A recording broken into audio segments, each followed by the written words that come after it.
E o Campeonato Brasileiro, que parecia que ninguém queria ganhar, terminou com o título do Flamengo, mas com enorme dramaticidade. No vídeo de hoje do canal do Nicola, vou te contar sobre a derrota rubro-negra e o empate de 0-0 do Internacional com o Corinthians. Quero falar também sobre o futuro de Rogério Ceni. Tem muito torcedor do Flamengo que não quer mais o treinador, mesmo sendo campeão. Vou falar ainda sobre Gabigol, que soltou a língua, saiu detonando todo mundo.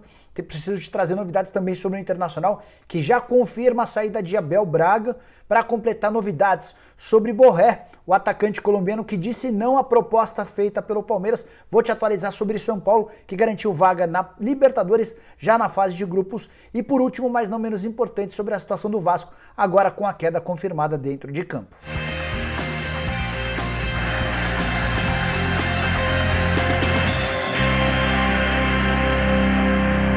Fala aí pessoal, sou o Jorge Nicola, bem-vindos a mais um vídeo do canal, bem legal ter vocês por aqui. Antes de passar todas as informações, só pedir para deixarem like no vídeo, se inscreverem no canal apertando esse botãozinho vermelho de inscreva-se e ficando também de olho nessa dica importante que eu tenho para passar. Se você quer acompanhar o futebol de um jeito diferente, junte-se agora mesmo a Betano. A Betano é uma casa de apostas europeia que cada dia mais cai no gosto do apaixonado por esporte e futebol no Brasil. Inclusive, ao longo de todo o ano de 2021, a Betano vai estampar sua marca como patrocinadora master do Atlético Mineiro no espaço mais nobre da camisa. Com a Betano você pode fazer suas apostas de qualquer lugar, acessando o site pelo computador, celular ou até fazendo o download do aplicativo disponível para Android. Participando de missões semanais, você também pode ganhar bônus e prêmios sem depender dos resultados das apostas. A Betano acaba de lançar o programa Recomende um Amigo, que permite a você, apostador, indicar seus amigos e ganhar até R$300 em apostas grátis. Indicar um amigo é muito simples. Basta entrar em minha conta, clicar em promoções e logo em seguida em Recomende um Amigo. O último passo é copiar seu link exclusivo e compartilhá-lo com seus amigos. Cadastre-se agora mesmo no site betano.com através do link que está na descrição desse vídeo e você ainda ganha um bônus de boas-vindas no valor de 100% do seu primeiro depósito. E não se esqueça, apostar deve ser algo divertido sempre. Se deixou de ser, tá mais do que na hora de você parar. Jogue sempre com responsabilidade. Betano Brasil, o jogo começa agora. Bora começar o vídeo falando sobre o Vasco da Gama, que nessa quinta-feira deu adeus à primeira divisão do Campeonato Brasileiro.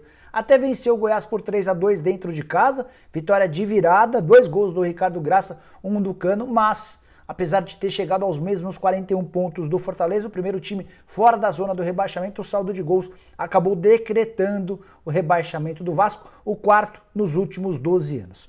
Vasco caiu com 41 pontos, mesma pontuação da temporada de 2015, quando também foi rebaixado, pior do que em 2013, quando somou 44 pontos, mas a pior campanha de todas foi a da temporada de 2008, quando o Vasco foi rebaixado com apenas 40 pontos. Algumas definições já foram tomadas, o Vasco não terá Vanderlei Luxemburgo para o ano de 2021, ainda não definiu seu substituto, existem algumas alternativas, o nome do Fernando Diniz agrada a alguns, precisa saber se o Diniz vai topar trabalhar na Série B. O nome do Maurício Cupertino, que era o auxiliar técnico do Luxemburgo, é outra possibilidade e essa decisão vai ser tomada nos próximos dias. Ainda tem torcedor vascaíno se apegando à possibilidade de o clube escapar do rebaixamento graças ao tapetão, graças a uma provável anulação da partida contra o Internacional. Eu torço para que isso não ocorra. Para mim, o resultado de campo precisa prevalecer. Tudo associado ao STJD e a tribunais não é bacana. A gente pode discutir a respeito do gol do Rodrigo Dourado. A impressão que eu tenho até de que ele estava em posição de impedimento. Mas o próprio regulamento trata essa possibilidade, que um erro do VAR não pode determinar a anulação de uma partida. E eu acho que o resultado de campo precisa prevalecer e o Vasco precisa entender e aprender com o rebaixamento para tentar voltar à primeira divisão.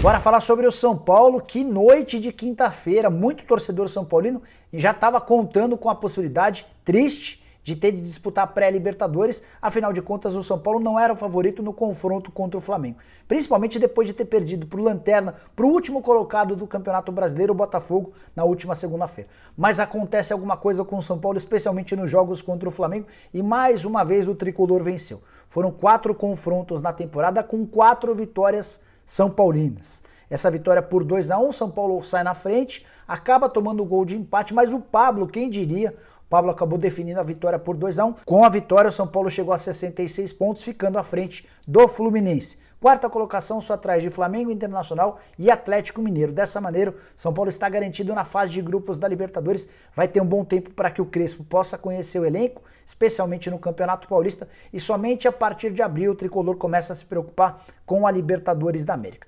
Existe até uma chance de o São Paulo ser cabeça de chave, mas é uma matemática extremamente complicada. Qualquer dia te explico em detalhes o que o São Paulo precisaria para conseguir ser cabeça de chave e escapar de um grupo teoricamente mais complicado. Antes de mudar de assunto, só contar que o São Paulo que enfrentou o Flamengo entrou num 3-5-2 com 3 zagueiros, graças também à intervenção do Muricy Ramalho. O Muricy entendeu que esse esquema com 3 zagueiros seria interessante, sugeriu ao Visoli, que na entrevista coletiva confirmou a interferência do coordenador de futebol do tricolor. São Paulo que a partir de agora promete concentrar esforços em melhorar seu elenco. Algumas saídas vão acontecer, como a do Juan Fran, que nem participou do confronto. Outras chegadas estão previstas para os próximos dias e eu vou te atualizando sobre o assunto. Bora falar agora sobre o Internacional, que vai ter de amargar um vice-campeonato dos mais dolorosos. Depois de perder em casa para o Sport, muita gente já imaginava que o Inter era a carta fora do baralho. Mas o Internacional chegou à última rodada vivo, especialmente depois da vitória do São Paulo contra o Flamengo. E aí o Inter só precisaria vencer o Corinthians dentro de casa, o Corinthians brigando por mais nada, para garantir o título do Campeonato Brasileiro. Foram criadas várias chances de gol ao longo de toda a partida. Teve um pênalti marcado a favor do Inter no primeiro tempo, 2 gols anulados durante o jogo, bola na trave. No final, no último lance da partida, uma oportunidade de ouro para o Internacional fazer o gol da vitória, acabou não acontecendo e o Inter amargou mais uma vez o vice-campeonato, 1 ponto apenas de distância em relação ao Flamengo, 71 para o Flamengo, 70 para o Internacional. Dessa maneira, o Inter se tornou recordista de vice-campeonatos brasileiros. São 8 vices ao lado do Santos. Outra consequência da perda do campeonato foram vários memes espalhados pela internet pouco depois da derrota. Na entrevista no Beira-Rio depois do jogo, o novo presidente do Inter, o Alessandro Barcelos, confirmou que o Abel Braga está de saída. E ele disse também, ele não cravou, mas deu a entender que o Miguel Ángel Ramírez será o substituto. Venho contando para vocês há vários dias que o espanhol ex-Independente Del Valle já tinha um pré-contrato assinado com o Internacional, com direito até uma multa de $1.200.000. Como o Internacional não conquistou o título, o Abel não ficará e o Ramírez assumirá o clube nos próximos dias. Torcedor colorado que via a possibilidade de acabar com um jejum de 41 anos sem o título do Campeonato Brasileiro vai ter de esperar por mais uma temporada. Antes de falar sobre o Flamengo, quero te atualizar sobre Santos Borré, atacante colombiano de 25 anos de idade, que tinha uma proposta na mão do Palmeiras. Proposta milionária, veio te contando sobre os valores já há alguns dias. O Palmeiras se dispôs a pagar 4.800.000 euros de luvas, 32 milhões de reais, que seriam diluídos ao longo de 4 anos de contrato. O Verdão ainda topou pagar 2 milhões de euros livres de impostos por temporada de salário, isso equivale a 13 milhões de reais. Traduzindo todos esses números, o Borré seria o jogador mais bem pago do futebol brasileiro, com um salário livre de impostos de 1.700.000 por mês. Quando eu falo em salário, eu estou falando em salários, mas também as luvas, o prêmio pela assinatura do contrato. O Borré se reuniu tanto na quarta quanto na quinta-feira com o André Cury, empresário brasileiro, representante do Palmeiras na Argentina. Na quarta ele foi apresentado a proposta e na quinta-feira ele foi dar a resposta em relação àquilo que havia sido oferecido. Ele se disse muito animado com as cifras, mas afirmou que não poderia deixar o River Plate de graça. E a partir daí respondeu não à proposta milionária do Palmeiras. Dá para cravar que o Borré não vem mais? Eu não cravaria, até porque o contrato dele termina na metade do ano e ainda existe um bom tempo para negociação. De qualquer maneira, a reação do Borré, querendo que o River Plate tenha direito a algum benefício com sua saída, pode indicar um início de conversas entre Palmeiras e River Plate. O Palmeiras pode, por exemplo, dar um pouco menos de luvas ao Borré e repassar essa grana para o River Plate. É tudo assunto que precisa ser discutido a partir de agora. De qualquer maneira, notícia triste para o torcedor alviverde. O Borré certamente seria uma baita aquisição, mudaria o Palmeiras de prateleira, chegaria para ser um dos melhores atacantes do futebol brasileiro. Agora sim falar sobre o Flamengo, campeão brasileiro, 8 vezes campeão nacional, com mais essa conquista, se igualou ao Santos. São os dois times ocupando a segunda colocação no ranking dos maiores campeões nacionais. O Palmeiras é o primeiro com 10, o Flamengo e o Santos dividem a segunda colocação com 8 títulos cada um. O Flamengo deu todos os motivos para perder esse título. Um título que na teoria era dele, eu imaginava que o Flamengo sobraria em relação à galera por ter o melhor time e também o melhor elenco. Foram vários reforços importantes contratados para a atual temporada. Mas um monte de coisa aconteceu. A saída do JJ, a chegada do Domi, contusões, momento de instabilidade dos atletas que caíram demais de produção. No final das contas, mesmo jogando mal durante boa parte da temporada, o Flamengo conseguiu esse título. A curiosidade é que o Flamengo assume a liderança apenas na penúltima rodada, perde na última rodada para o São Paulo, mais uma vez outra derrota para o São Paulo e conta com a ajuda do Corinthians.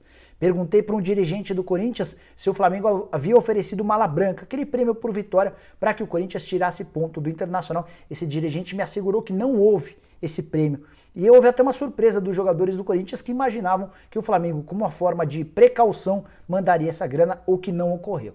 De qualquer forma, mesmo perdendo no Morumbi, o Flamengo fez uma grande festa pela conquista do título que vai valer 33 milhões de reais em prêmios da CBF. Contei para vocês nos últimos dias que 90% dessa grana vai ser destinada aos jogadores, isso já estava combinado entre os dirigentes e os atletas. Os jogadores ficam com quase 20 milhões de reais, outros 9 milhões de reais vão ficar com membros da comissão técnica como uma forma de premiar os jogadores e os membros da comissão técnica que foram capazes de dar esse título ao rubro-negro. Aí, antes de falar sobre outros personagens dessa conquista, só lembrar que o título do Campeonato Brasileiro evitou a temporada de 2020/2021 de se tornar uma temporada desastrosa. O Flamengo é de longe aquele que mais gasta com o elenco, 23 milhões de reais é o custo da folha por mês, e o Flamengo já havia sido eliminado da Copa do Brasil e da Libertadores da América, tinha a obrigação de conquistar esse título para tentar amenizar os prejuízos. Bora falar agora sobre Rogério Ceni, que corria enorme risco de demissão em caso de vice-campeonato.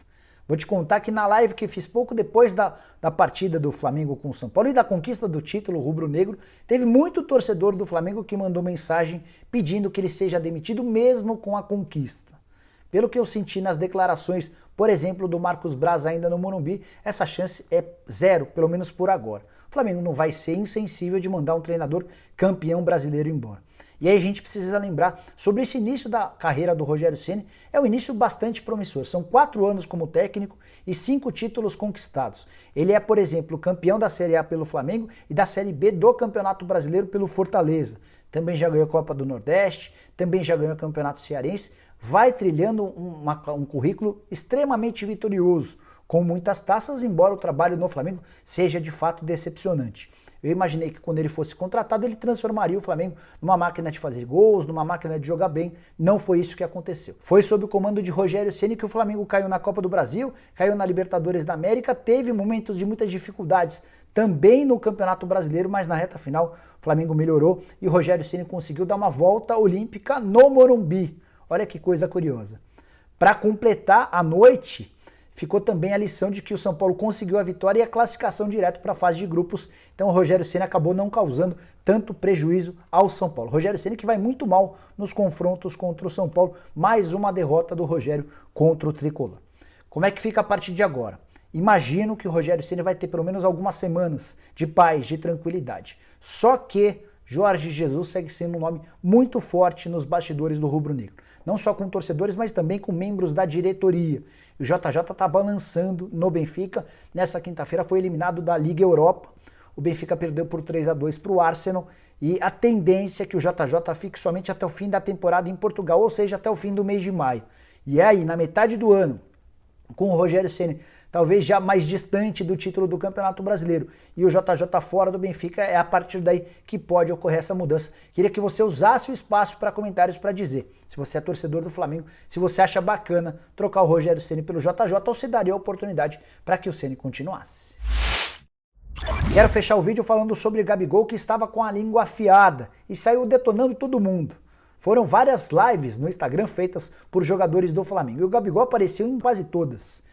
E em todas as vezes que apareceu era mandando um recado para alguém. Separei alguns desses recados mais importantes, como por exemplo para o Thiago Galhardo, atacante do Internacional, que chegou a brincar com o Flamengo durante o Campeonato Brasileiro. Foi depois que o Internacional assumiu a ponta, ele fez menção ao cheirinho para tirar sarro do Flamengo. Isso ficou guardado na cabeça do Gabigol, que mandou o seguinte recado. Ô, seu Galhardo, seu moleque, você tem que respeitar o garoto. Olha aqui pra você, ó. Olha aqui, ó. Cheira aqui, garoto. Seu moleque não foi campeão e não foi artilheiro. Beijo! O Gabigol ainda cornetou jornalistas que cobrem o dia a dia do Flamengo, falou mal do São Paulo, lembrando que o Flamengo foi campeão no condomínio do Rodrigo Caio. Vocês vão lembrar que o Rodrigo, quando ainda era jogador do São Paulo, foi acusado por um assessor da presidência de ser um jogador de condomínio. E o Gabigol, meio que em defesa do Rodrigo Caio, disse: fomos campeões no condomínio do Rodrigo Caio. Vocês lembram da história? Ele fez essa menção, essa brincadeira. É importante contar que, a partir dessa provocação do Gabigol, a internet explodiu em memes. E até o Rafael Galhardo, vocês lembram dele, lateral direito? Também provocou o Galhardo escrevendo, o Galhardo do Internacional escrevendo, abre aspas, quero dizer que sou o único Galhardo campeão brasileiro. Enfim, uma zoação total, bem merecida. Tem sido assim, com os vencedores tirando sarro e os perdedores tendo de aguentar a zoação.